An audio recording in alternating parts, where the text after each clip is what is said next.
There was a large real estate survey done surveying buyers and sellers. And one of the lowest things on the list that buyers and sellers wanted help with from their agent was the paperwork and the process of the transaction.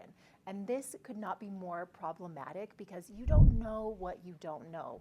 And if you don't know the process and the transaction and how to get through the entire home buying or selling process, then you could end up in a legal lawsuit, you could end up losing the house, you could end up losing your earnest money, you could end up in default. There are so many things that can go wrong in a transaction if you don't understand the paperwork or the process. So I find it funny that it was actually one of the lowest things on the list when buyers and sellers got surveyed.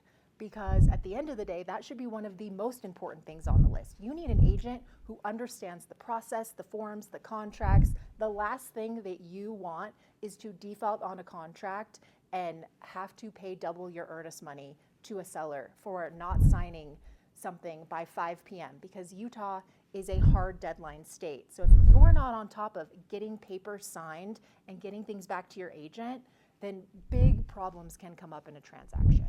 There are lots of critical deadlines. There's earnest money deadlines, there's due diligence deadlines, financing and appraisal. If you don't get to the closing table on time, there are so many different pieces of a transaction, especially if you want to move in on a Saturday and you're signing your documents on a Friday.